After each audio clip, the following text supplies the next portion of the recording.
The last bus of the night was always quiet. It came at 11:45, just before midnight. Most people were already home by then. The city felt tired. Daniel stood at the bus stop with his hands in his coat pockets. The air was cold, and the street was almost empty. One street light flickered above him. He looked at his phone, but there were no new messages. He had finished another long day at work. Nothing special had happened. Nothing ever did. He felt heavy inside, like something was missing, but he did not know what. The bus arrived with a soft hiss. Daniel got on and sat near the back. The seats were mostly empty. The driver nodded without looking at him. The bus started moving. Street after street passed by the window. Daniel rested his head against the glass. His reflection stared back at him, quiet and tired. At the next stop, someone else got on. It was an old man with gray hair and a long coat. He walked slowly and held the rail tightly. The driver waited patiently. The old man sat 2 seats away from Daniel. For a while, neither of them spoke. The bus hummed softly as it moved through the dark streets. After a few minutes, the old man smiled. "Cold night," he said gently. Daniel nodded. "Yes, very cold." The old man looked out the window. "Winter always feels longer when you're alone," he said.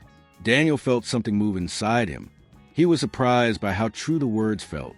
"Yes," he replied, "it does." The old man turned toward him. "My name is Arthur," he said. "Daniel," Daniel answered. They sat in silence again, but it felt different now. Not uncomfortable, just calm. Arthur spoke again. "I used to take this bus every night," he said. "Years ago." Daniel listened. He did not know why, but he wanted to hear more. "I worked late shifts," Arthur continued. "I told myself it was for my family, for a better future." He paused. "But time moves fast when you're busy." Daniel swallowed. He knew that feeling. One day, Arthur said softly, "I realized my children were grown, and I had missed many small moments." The bus stopped at a red light. The inside grew quiet. "I cannot go back," Arthur said, "but I can remember." Daniel looked down at his hands. He thought about his own life, the long hours, the empty apartment. "Do you ever feel," Daniel asked, "like you are waiting for something to start?" Arthur smiled kindly. "Yes, many times." "And," Daniel asked, "and sometimes," Arthur said, "you realize it already started. You were just looking the other way." The light turned green. The bus moved again. Daniel felt a strange warmth in his chest. No one had ever said that to him before. Arthur stood up at the next stop. "This is me," he said. Daniel felt a sudden sadness. "I'm glad I met you," he said honestly. Arthur nodded. "Me too." Before stepping off, Arthur added, "Don't wait too long, Daniel. Life is very quiet when it passes by." The doors closed. Arthur disappeared into the night. Daniel stayed in his seat, staring at the empty space. The bus continued toward the end of the line.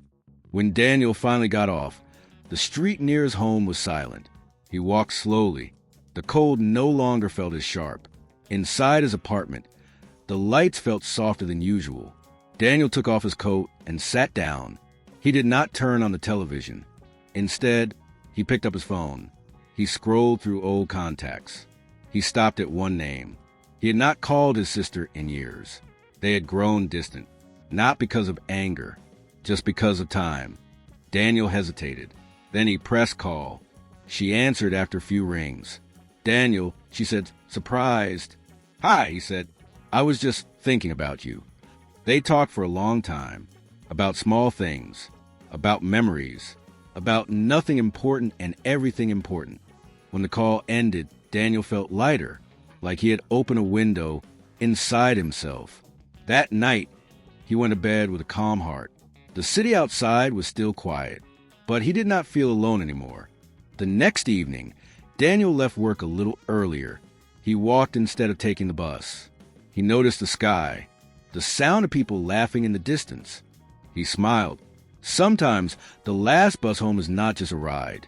Sometimes it is a reminder to look up, to speak, to begin. And sometimes, a stranger leaves behind a message that stays forever. Enter the paragraph for image generation, or type thumbnail for thumbnail prompt.